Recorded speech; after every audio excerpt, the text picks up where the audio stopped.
Hey, it's Chris Bowling. Chris Buyer, Welcome, Brad Brad. Johnson. How are you, buddy? How we doing? Bottom Line Thursday. Loved your November newsletter. Can't wait to cover it here as well on our Bottom Line Thursday video. So, first topic, Kaiser. That was kind of interesting, right? Yeah, it's one of my favorite surveys. I, Yeah. I know it's short, but it's a good one. Every year it's a good one.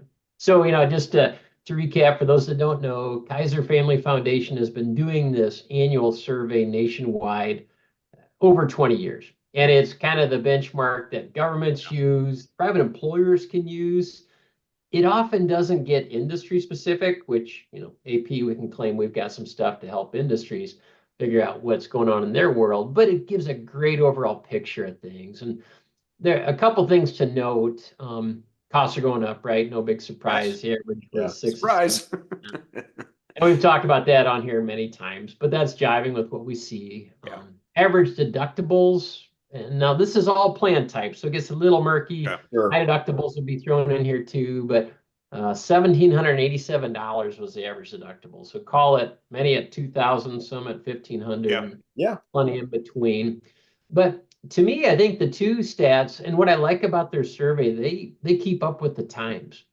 And they asked about GLP-1s for weight loss, and we Yes. all know we've been talking about that for a long time here. They found that 16% of firms between 200 and 999 workers covered them for weight loss. And then oddly, they even track larger firms than that, even though I know in our area that's going to cover many of the self-funded ones. Right. 16%. So that actually matches better than I think some other surveys that we've seen that talk about like 25% of employers are Yeah. covering it. We just weren't seeing Yeah. it. No. Oh, that's interesting. And I know we've talked with a couple of our clients, prospective clients, about some new programs that are GLP-1. If you're on a weight loss journey with a coach, with diet, with exercise, and then sourcing that GLP-1 more efficiently than just allowing it to be open access on the health plan with highest cost and no results. And that's been intriguing to those employers that are wanting to cover it. If you can drop the price in half and you're going to see better outcomes for the patient, I think that makes sense. We may see that rise if that direction goes within our I client base. agree. I agree Yeah, completely. yeah.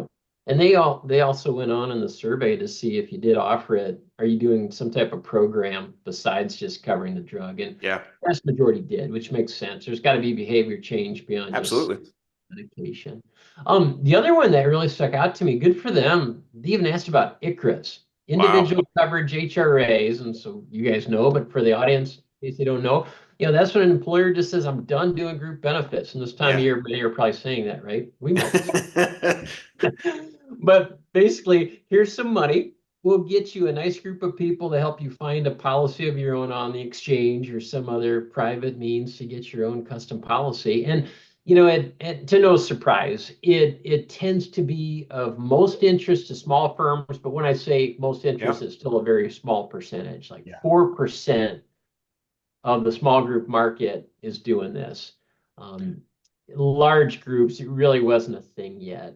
And No. and they asked employers, how likely are you in the future to do this? 3% said very likely. Okay, so the 4% could grow to 7 someday, right? And then 6% said somewhat likely.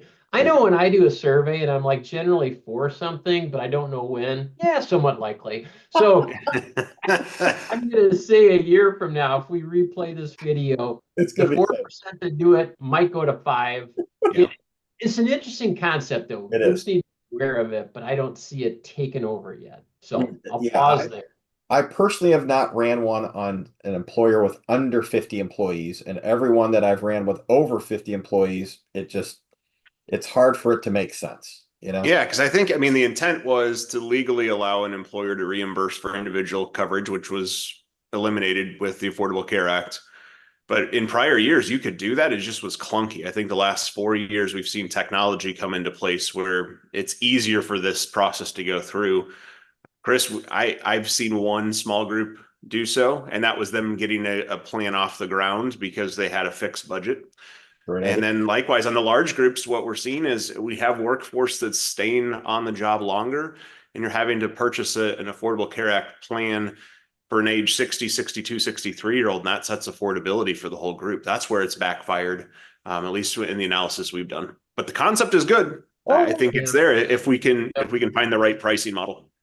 Yep. I don't think it's going away, but it's like you said, there's a lot more moving parts, and it's less easy than just saying, "Here's some money." Yeah. Good luck. Yep.